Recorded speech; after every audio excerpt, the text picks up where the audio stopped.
না খেয়ে রোজা রাখার কারণে, সারাটা মাস কষ্ট করার কারণে রব্বুল আলামিন আমাদেরকে শ্রেষ্ঠ বলে ঘোষণা করবেন।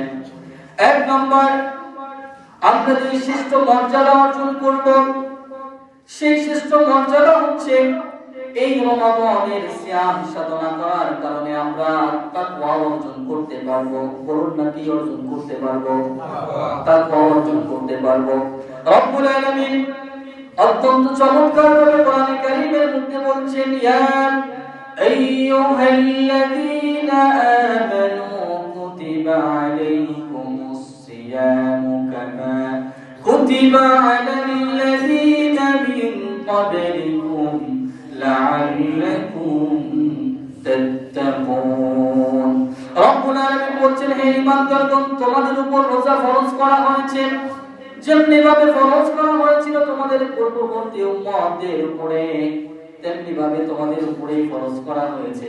শুধু তাই নয়, লাআল্লাকুম তাত্তাকুন, যেন তোমরা তাকওয়া অর্জন করতে পারো, এর জন্য তোমাদের উপরে সাওমটাকে ফরজ করা হয়েছে। তাহলে আমরা এক নম্বরে জানলাম, রোজা রাখলে তাকওয়া অর্জন করা যায়। কি অর্জন করা যায়? তাকওয়া অর্জন করা যায়।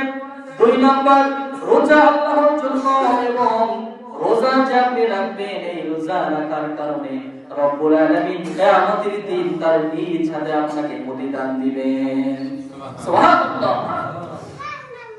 রব্বুল আলামিন হাদিসে কুদসির মধ্যে বলছেন, ক্বালাল্লাহু তাআলা কুল্লু আমালি ইবনি আদম লাহু ইল্লা সাওম ফাইন্নাহু লি ওয়া আনা আজজি বিহি।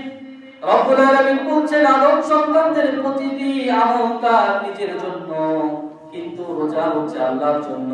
আর আল্লাহ রাব্বুল আলামিন বলছেন, এই রোজা যে আমার জন্য বান্দারা রাখছে, এর জন্য আমি আল্লাহ নিজ হাতে আমার বান্দাদেরকে পুরস্কৃত করব।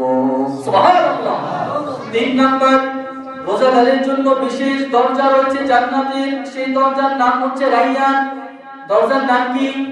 জোরে বলতে হবে, দরজার নাম কি? রায়্যান।